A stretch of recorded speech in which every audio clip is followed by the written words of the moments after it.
Bom, hoje nós teremos a grata presença do nosso irmão Luiz de Souza. A casa sempre foi sua e sempre será sua. Que Jesus lhe inspire agora e sempre.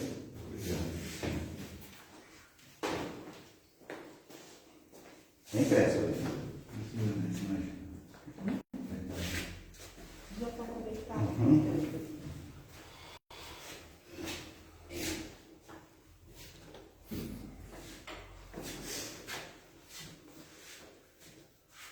Não vai para lá. Já está no curso?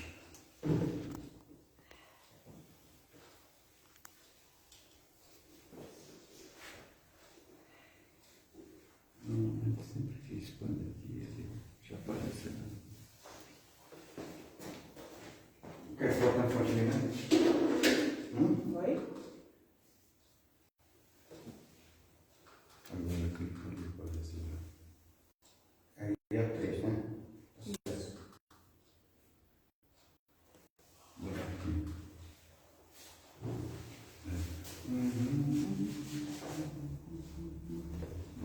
Aqui. Dá para ir para lá. Eu acho que a gente conectou aqui. Aqui. Aí deu. Tá vendo? Vou chamar contato aí.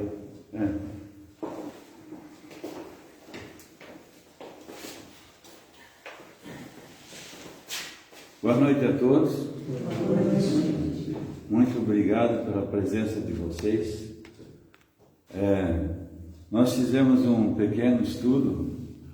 Quando a gente fala na família, a gente tem assunto aí para fazer, digamos, uma conferência espírita sobre a família. Dá para falar um dia inteiro e olha lá, se não vai faltar espaço aí. Porque a literatura é vasta sobre esse assunto. E para dizer que nós vamos fazer uma palestra, também o tempo é curto. Então o que nós vamos fazer? Vamos apresentar só algumas referências sobre a família. Dentro de uma visão assim, pequena, mas que nos preenche naquilo que nós precisamos saber, eu creio. Então, a família segundo a visão espírita. E aí nós temos aquela frase ali que diz: laços que o tempo não desfaz. É básico, né? Todos nós sabemos que os laços espirituais não se desfazem com a chamada morte, com o desencarne, mas eles continuam. E nós temos relações de família que vêm muito antes da existência atual. Isso é básico, né? Compreendemos todos nós, haja vista que o princípio da doutrina espírita é a reencarnação. Então, a partir daí, nós começamos a entender e a compreender bem isso. A criação, laços que vêm de longe. Na visão espírita, a família não começa no cartório, nem na maternidade. Começa no plano espiritual. Porque antes mesmo de nós encarnarmos ou reencarnarmos, nós combinamos no plano espiritual com os nossos mentores, com os nossos guias, como será essa nossa encarnação. E planejamos essa encarnação. Fizemos o planejamento. E as coisas que nós teremos, passaremos, conquistaremos, de tudo isso nós fazemos um esboço. Eu creio que até essa palavrinha eu acrescentei agora, que é um esboço porque também sabemos que Deus nos dá um presente maravilhoso, que é o nosso livre-arbítrio. Ele não cobra, Ele não exige, Ele não persegue, Ele não castiga, não. Nós podemos tomar as nossas decisões e fazermos como acharmos melhor. Lógico que nós sabemos que em tudo há responsabilidade, mas temos o livre-arbítrio. Nessa reunião nessa preparação para o nosso reencarno, também acertamos ali quais aqueles que virão conosco. Então sabemos quem é a nossa companheira, sabemos o companheiro, sabemos em que lar nós vamos renascer, vamos reencarnar, quem serão nossos pais, nossa mãe, né? Por consequência, isso arrasta já outros, olha esse planejamento, né? Arrasta outros, porque tem o tio, a tia, tem o primo, tem tudo isso, né? Que nós estamos planejando. Se vamos nascer num determinado lar, é lógico que esse lar tem uma relação muito grande com seus parentes encarnados e desencarnados também. E aqueles desencarnados, com certeza nós fazemos parte dessa história. Então são nossa família também. Então é um planejamento muito grande que se faz para a gente voltar. É como tem aquele livrinho, né? Voltei. E aí a gente, glória a Deus que eu consegui voltar. Essa é uma encarnação que a gente não pode perder, sabe? Não pode perder. Temos que fazer tudo o que é possível ao nosso alcance para vencermos tudo aquilo que nós combinamos antes de reencarnarmos. Porque temos o livre-arbítrio, mas temos o planejamento. E quando nós voltarmos à espiritualidade maior, nossos mentores, eles irão dizer, olha, você tinha combinado fazer isso, mas você fez aquilo, e nada disso, né? E a cobrança virá. Mas essa cobrança, ela também não é dolorida. Por quê? Porque de novo Deus nos concede a bênção da reencarnação. Se não acertamos, vamos ter que voltar.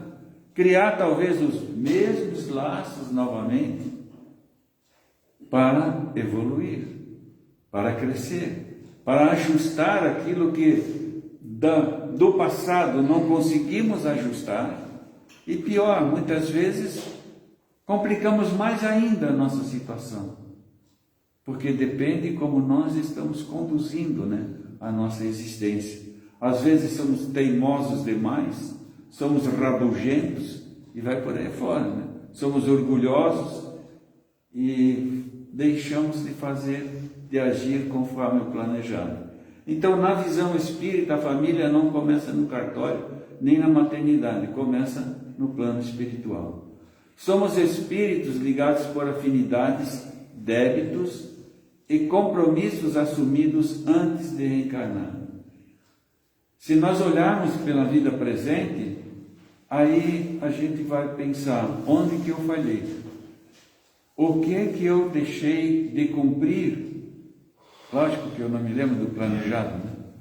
Mas o planejado geral me diz que é para fazer o melhor possível, né? Amar a todos, sem distinção. Amar o pai, a mãe, honrar a nosso pai, nossa mãe, e assim vai. Nós temos toda a diretriz para fazermos a nossa caminhada. E as decisões são nossas, se vamos por aí ou não, né? Então nós somos espíritos ligados por afinidades. Deus nos reúne em lares como uma escola de amor. Por isso Emmanuel diz, a família é uma reunião de almas endividadas. Já pensaram nisso? Que nós somos uma reunião de almas endividadas. E aí a gente pode dizer assim, já antecipando, que nós somos uma família tão grande, mas tão grande, quer que eu diga mais ainda? Tão grande, né? Que às vezes a gente não entende a extensão desses laços de família. E às vezes nós fomos pessoas, espíritos, cabeças duras no passado, tá? E Deus, Ele é tão bom, tão misericordioso, que seria muito difícil reunirmos nós todos como uma família mesmo, né? Dentro de uma casa. A minha casa então é tão pequenininha, não ia caber nós tudo lá, tá? Mas aí Deus faz o quê? Ele nos reúne em centros, seja na doutrina espírita, no centro espírita, seja na igreja evangélica, na católica, na budista, né? De acordo com as suas preferências de encarnações anteriores, de acordo com as suas relações anteriores, Ele nos reúne. Então não é por acaso que nós estamos aqui. O lar é uma escola de amor. E aqui é um lar, onde se reúnem almas com compromissos anteriores. E às vezes tem aqueles que estão chegando, também tem isso, aqueles que estão chegando. Aqueles que persistem no erro, persistem no caminho, fora da trilha, né, estabelecida pelo nosso Pai Maior, e persiste, e persiste. E os seus companheiros de jornada vão evoluindo, vão evoluindo. São pessoas boas, maravilhosas, pessoas amorosas, né, e vão evoluindo.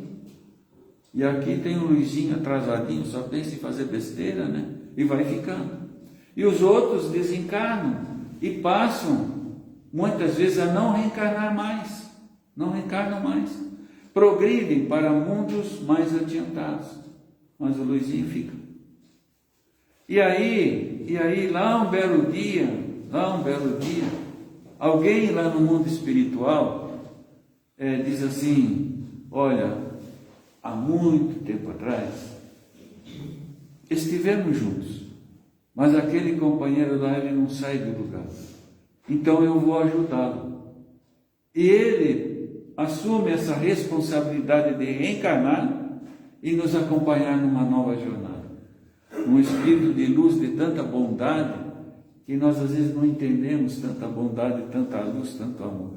É porque está muito à frente de nós, né? E aí eu vou dar um exemplo para vocês. Tem um romance que explica bem isso aí. Chama-se Renúncia. Tá? Renúncia. Quem quiser, deve ter na biblioteca, né? Ele é um livro assim, bem fácil de ler. Ele tem só algumas folhas. Assim, algumas folhas, né? Mas é um livro maravilhoso para a gente entender toda essa, digamos, essa gama, né, de histórias sobre as reencarnações. Maravilhoso.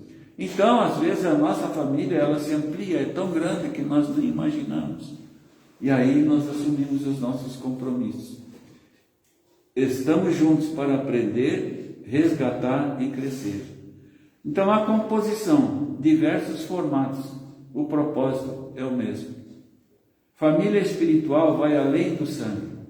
Temos a família consanguínea, aquela que nós vivemos aqui como encarnados, mas também a família de coração, amigos, mentores. Então, esses amigos são a nossa família. Por isso que a gente diz, aqui somos todos amigos, não somos? Somos uma família, né? Pertencemos a essa família. Amigos, mentores, companheiros de ideal que somos. O que define a família verdadeira não é o DNA, é assim o vínculo de afeto e responsabilidade mútua. Esse vínculo de afeto, a gente pode até ver que mesmo às vezes dentro das organizações, falando de organizações cristãs, mesmo assim não existe aquele afeto total, carinhoso, né? Às vezes eu não simpatizo com fulano não simpatiza comigo, né? Aí de repente a gente muda de igreja, né?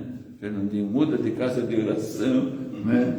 Ele sempre pega no meu pé, né? Muda de casa de oração, daí um tempo volta, depois muda de novo, mas é a roda da vida. Aonde a gente vai, a gente está semeando alguma coisa, eu creio, né? Houve um chamado, né? E sim, então, vínculo de afeto e responsabilidade mútua. Pais, filhos, irmãos, avós, cada um tem um papel no burilamento do outro. Uns ensinam pela ternura, outros pelo atrito. Interessante isso, né? Meu irmão, que lá no Rio de Janeiro, ele me pediu que falasse e explicasse essa palavra. Ali fala do entreveiro, né? Os irmãos progridem no entreveiro, né? No atrito, na briga, na discussão. E aí eu fui ver esse negócio do entreveiro, tá? Os entreveiros, ferramenta, não acidente.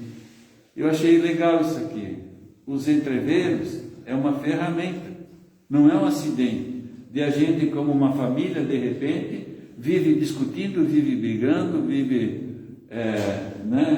se desestabilizando, mas em tudo isso há aprendizado, em tudo isso. Então, ferramenta, os entreveros, as discussões, são ferramentas, não acidentes. Por quê? Se a família fosse só harmonia, não seria escola. Já pensou? Uma família que tivesse só anjo morando, que nem lá em casa, né? Só tem anjo, né? O que vai um ensinar para o outro se já são anjos, né? Então vem os atritos, e esses atritos nos conduzem à meditação, a refletir, a de repente pedir desculpa, pedir perdão para o outro, para se abraçarem e continuarem uma jornada que já foi meio que perdida, mas tem um caminho ainda pela frente, tem um tempo ainda pela frente, para redesenharem essa caminhada, né? Então, é nos atritos que a gente aprende, nas discussões que a gente aprende, mas em tudo também nós temos que nos colocar como espíritos que têm vontade de progredir. É como na escola, né? Na escola, às vezes eu quando era pequeno, vou dizer para vocês, na escola primária, tinha a dona Ofélia, era minha professora, né? E ela não contava tempo para dar-lhe uma reguada. E eu vou dizer, eu acho que a dona Ofélia quebrou algumas réguas nas minhas costas. Eu e meu amigo Luiz Afonso, nós era terrível na escola, né? E tudo isso é para aprender. Quando chegamos um dia na faculdade, eu, Luiz Afonso, depois segui outro caminho. Um dia cheguei na faculdade e não é que a dona Ofélia era professora na faculdade. Ela olhou para mim e disse, tu está aqui, agora eu vou te pegar. Ô Luizinho, as outras professoras que eram boazinhas, você nem lembra o nome, né? Não. A gente só guarda essa. Eu lembro só de uma lá do tempo primário, que era a dona Lelinha. Aquela era um anjo na terra, um anjo. E eu nunca esqueci dela, mas também, depois lá do menino que eu saí ali da escola primária, nunca mais a vi. Mas era um anjo aquela mulher, né? E a dona Ofélia, não, bota a mão aí, pá, né? Ou ela nas costas mesmo, ia lá quebrava a régua dela, né? Mas foi legal, foi legal. Se encontramos depois na faculdade, olha só, né? E ela não quebrou nenhuma régua nas minhas costas na faculdade, né? Então evoluímos, né? Se a família fosse só harmonia, não seria escola. Os desentendimentos, as diferenças de gênero, as mágoas, tudo faz parte do currículo espiritual. Não é defeito da família. Aquela família lá é cheia de defeito. Não existe defeito na família. Somos todos alunos, aprendendo, estudando, progredindo, né? São espíritos imperfeitos que somos, treinando paciência, perdão e desapego. Tá? Então estamos numa escola, que é o nosso lar. Estamos treinando paciência, estamos treinando desapego. Se desapegar das coisas, como é difícil, né? Já pensaram aquelas situações que acontecem quando os pais estão indo embora e os filhos, os herdeiros, ficam ali brigando pelos bens, não entenderam ainda que bem é bem, tudo fica aqui, não se leva nada. O pai ou a mãe indo embora, já está ali o exemplo para eles, né? Não vão levar nada do carro deles, da sala de leitura dele, nada, né? Então a família é uma escola e a gente vai aprendendo, né? São os espíritos imperfeitos que somos, treinando paciência, perdão e desapego. Chico Xavier lembrava, no lar é onde se encontra a maior universidade da vida. O atrito lapida, como a lixa da ladeira bruta. Não é verdade isso? As dificuldades que a gente tem vão nos lapidando. E aí a gente vai se modificando, né? Vai se moldando para melhor. E aquele lar que às vezes parecia então um lar bagunçado, agora é um lar unido. Porque entenderam as suas dificuldades e começam a caminhar juntos. É a escola das almas, né? Por que se mantém unida apesar de tudo? Porque o laço é espiritual. O amor é a escola divina que nem o tempo, nem a morte desfazem. Brigamos, nos afastamos, mas algo maior nos puxa de volta. Por quê? Porque quando a gente fez aquele planejamento, a gente também sabia que, olha, em alguns momentos, não é como a gente faz uma reunião aqui na Terra, né? E aí, de repente, estamos lá fazendo um planejamento. aqui do centro, digamos. E alguém diz assim, isso não vai dar certo. Não é? Lá quando nós fazemos o nosso planejamento lá, eu creio que também não vamos falar isso. Não é? Em que casa que eu vou morar, qual é meu pai, qual é minha mãe, quais são meus irmãos, quais os que estão voltando comigo para aquele lado.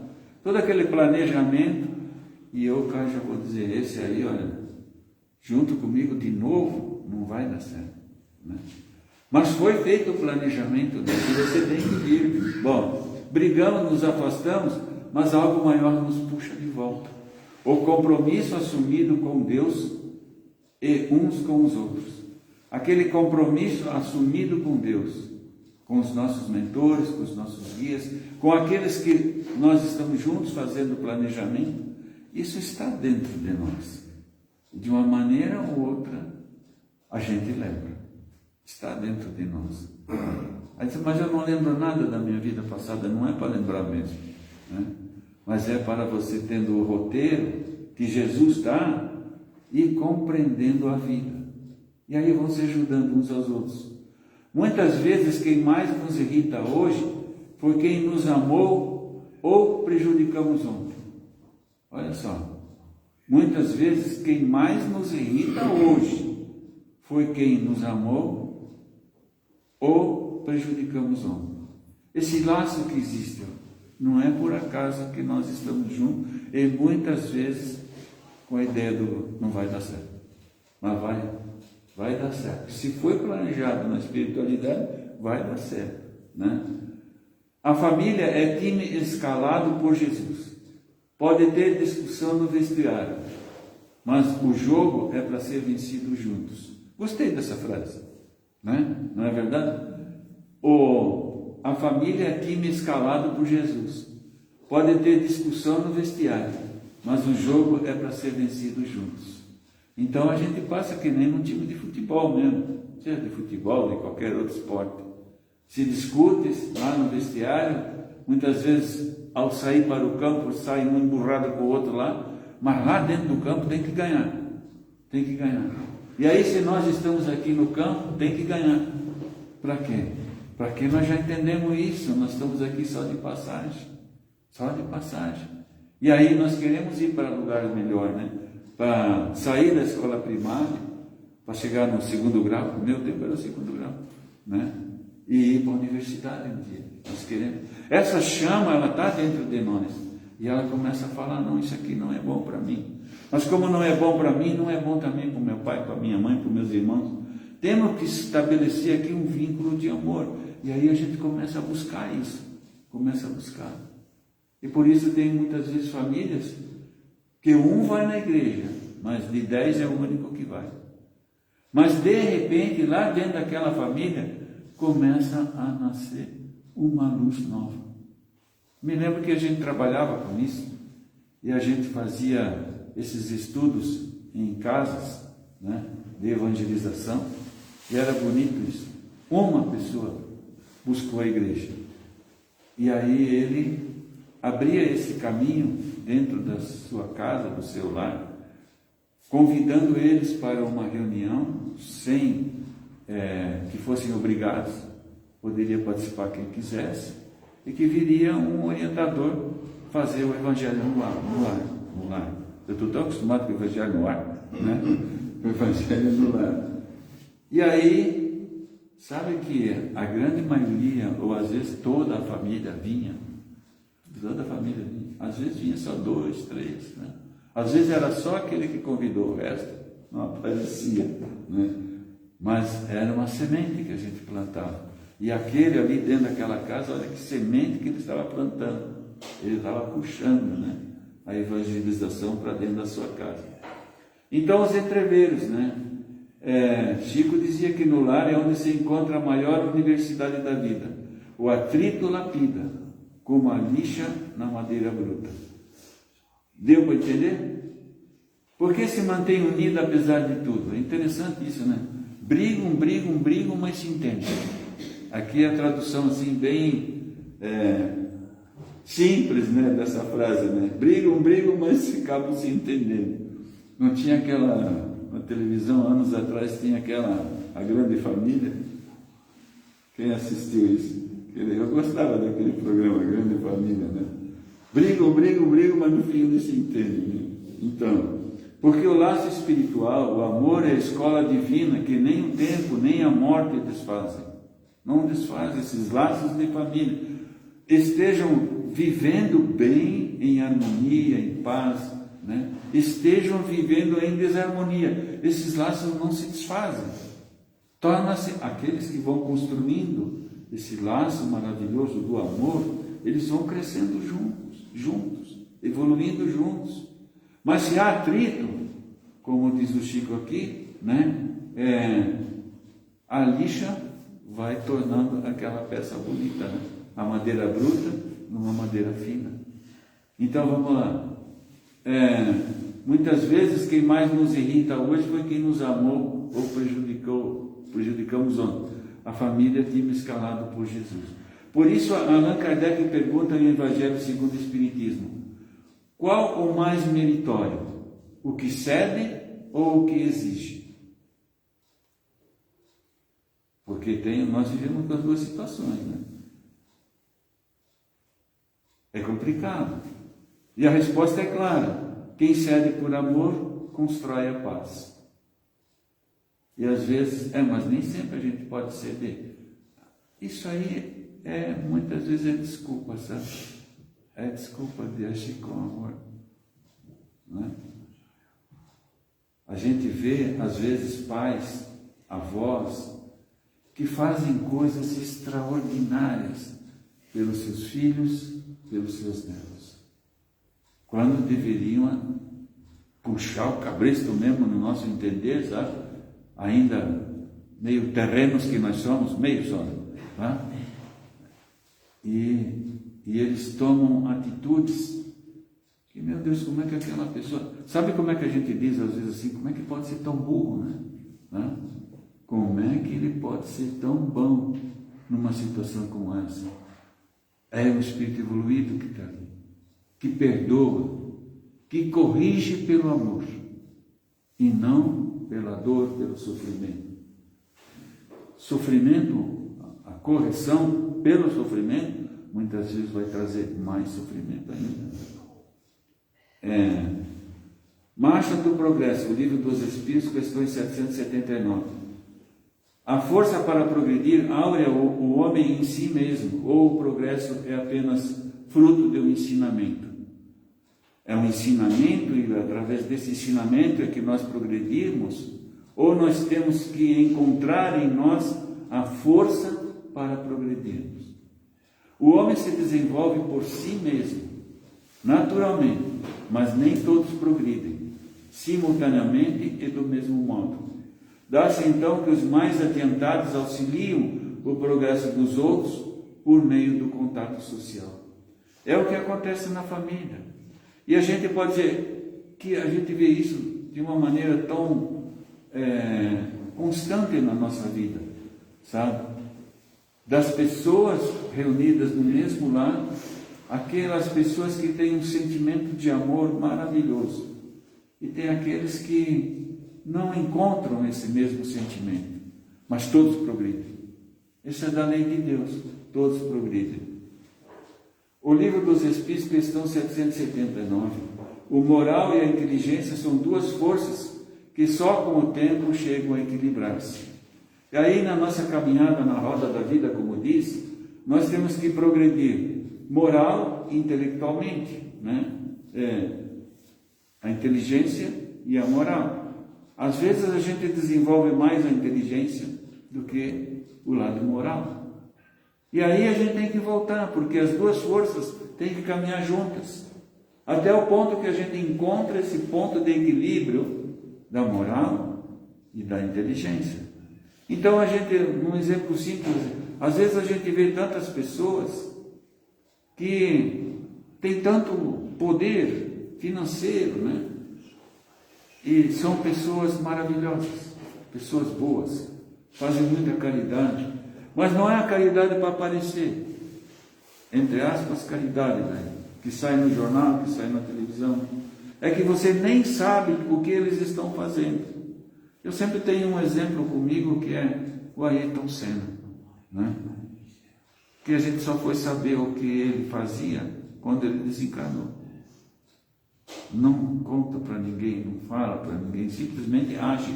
E tem muitos assim na Terra, muitos assim. Mas tem uns que são orgulhosos.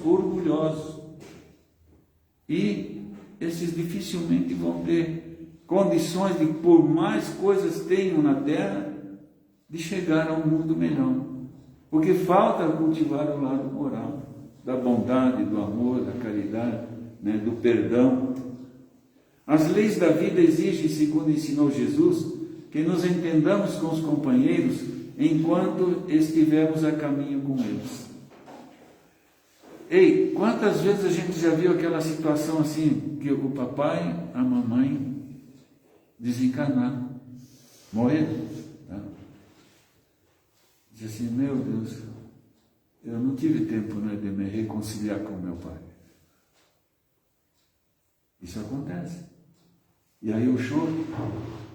E Jesus disse que haveria choro e ranger de dentes. E esse ranger de dentes começa aqui na terra já. Você reconhece o quanto você errou em relação ao seu pai, à sua mãe, à sua avózinha, tá? E não deu tempo de se, nem sequer muitas vezes se despedir do perdão. Não deu tempo nem de pedir perdão para o pai, para a mãe, para o vovô, para o irmão de caminhada. Então, que nós entendamos com os companheiros enquanto estivermos a caminho. A fuga aos deveres atuais será paga mais tarde com os juros devidos. Aí vem nova encarnação, novas dores, novos sofrimentos para aprender, né? São os laços de família.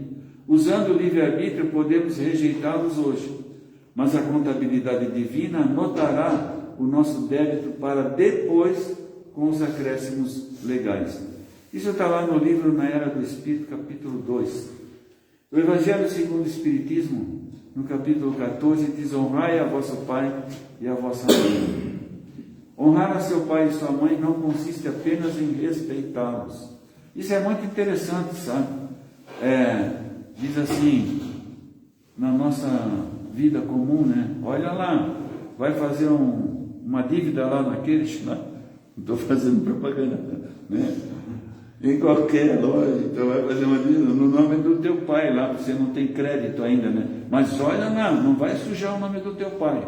Não, pode deixar, eu honro o nome do meu pai. Mas honrar o pai e mãe não é só por causa do crédito ali, né? Vai muito além disso, né? Não vai sujar o nome do teu pai, tá? É também assisti-los na necessidade. Aí é que vem honrar pai e mãe. Assisti-los na necessidade. E proporcionar-lhes repouso na velhice. Uma vez eu encontrei uma situação, o meu companheiro que está ali de vez em quando, fazíamos até mais jornadas, hoje ele está mais, mas eu estou meio devagar nisso, né? Nós íamos visitar um rapaz que cuidava da mãezinha, lembra? Aquele moço, ele abriu mão da sua vida para cuidar da mãezinha. Ela teve derrame, né? Teve derrame e não tinha outra pessoa, era ele. Tá? E eles viviam das visitas fraternas que se faziam. Ele não podia trabalhar, porque quem ia cuidar da mãe? Tá? E ele cuidava dela como se fosse um bebê, uma criança, né, Godinho? Sabe? Isso é honrar pai e mãe. Abriu mão de seus sonhos, né, da sua caminhada, da sua jornada, para cuidar daquela que lhe deu a vida. Mas essa era a missão dele, né? Então esse menino, com certeza, não sei como estão hoje, seguirá o seu caminho para o mundo espiritual com muita luz, né? E assim quantas manifestações a gente vê nesse sentido. De um senhor que a esposa teve câncer, né? Câncer muito agressivo, e ele até era bem empregado, os dois eram bem empregados. Mas aí ela perdeu o emprego por causa do câncer. E ele pediu demissão do trabalho para cuidar dela. Não tinha outra pessoa para cuidar dela, né? Então, abriu mão de tudo que ele poderia realizar no seu trabalho, e era muito bem colocado ele, para cuidar da sua esposa. Esses são testemunhos de vida que a gente dá, maravilhosos. Mas colocou a barbearia para poder ganhar o pão para amanhã. Depois ele abriu uma barbearia ali, né? Ali. Você que ajudou ele lá, abrir a barbearia. Vamos lá, gente, vamos falar aquilo que é bom, né? Então, cercá-los de cuidados, como eles fizeram conosco, né, na infância. O item 8 do capítulo 14 do Evangelho segundo o Espiritismo trata do problema das famílias corporais e espirituais. E o item 9 desse mesmo capítulo nos explica a mecânica dos pagamentos de dívidas morais através da reencarnação. Aí, é como eu digo, isso não dá para falar numa finalzinho de tarde só, né? Os que desejarem aprofundar este problema devem ler com atenção os dois tópicos citados. Evangelho segundo o Espiritismo, capítulo 8. Tá? Família, então, é isso, grupo de espíritos em reajuste sustentado por Deus. Às vezes nós caímos, levantamos, outras vezes nós magoamos, outras vezes nós perdoamos, e assim nós vamos caminhando. E no fim, quando olhamos para trás, vemos que até os entreveros foram aula. Verdade ou não? Até os entreveros foram aula. Na família a gente teve momentos de dificuldade, assim, de dissabores, de brigas e tal, mas quando a gente começa a refletir e olha para trás, sabe que aquela situação mudou a minha vida. Foi o start, assim, que mudou a minha vida, que veio através do irmão, que veio através do pai, né? De alguém, mas mudou a minha vida. São os entreveros. Então, aí no fim, quando olhamos para trás, vemos que até os entreveros foram os entreveros com os nossos companheiros de trabalho, de estudo, né? O objetivo não é uma família perfeita, e sim uma família que persevera no amor. Ainda que eu tenha o dom de profecia, se não tiver caridade, nada serei. Nada serei. Quem falou isso? Paulo. E a caridade começa em casa. Então, se a gente pensa em fazer a caridade, não, vamos trabalhar no centro, eles fazem tanta obra da caridade, eu vou participar lá. Mas em casa você não ajuda ninguém. Que caridade é essa que você está fazendo? Você está deixando de fazer a caridade, que é o ensino maior que nós temos, você está deixando de fazer. Porque o nosso primeiro compromisso é a nossa casa. E o nosso planejamento reencarnatório. Não valeu nada, né? Então começa em casa. O amor começa em casa. A paciência, a tolerância, a fala que exemplifica, que ensina, que ajuda, que constrói, começa em casa. Então, é um provérbio antigo e profundo que nos lembra que o amor, a empatia e a generosidade devem ser praticados primeiramente com as pessoas mais próximas de nós, nossa família, nossos amigos e aqueles que compartilham o nosso cotidiano. Nosso amigo, nosso vizinho, que às vezes esteja passando. Aquele vizinho nosso é família. Já pensou? Nós podemos estar reunidos. Eu moro agora lá no Jardim Giovana, minha nova comunidade. Então aquela comunidade é minha família agora.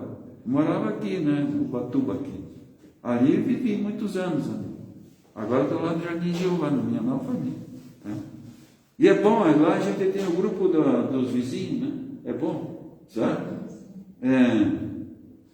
Continuando. A educação do lar é soberana e insubstituível. Nenhuma teoria social ou instituição governamental consegue suprir o papel formativo da família. Além disso, atente para o peso do exemplo dos pais. Fomos feitos para imitá-los. Eu penso muito na minha vida nisso. Para aqueles dois que um dia lá fizeram esse compromisso de me aceitar junto com eles. Fomos feitos para imitá-los. A única forma de um filho superar a influência de pais ruins e não se tornar como eles é elevando sua consciência para uma referência moral e espiritual superior, a paternidade divina. Do livro Caminho, Verdade e Vida, lição 12, Educação no Lar. Eu acho estamos encerrando.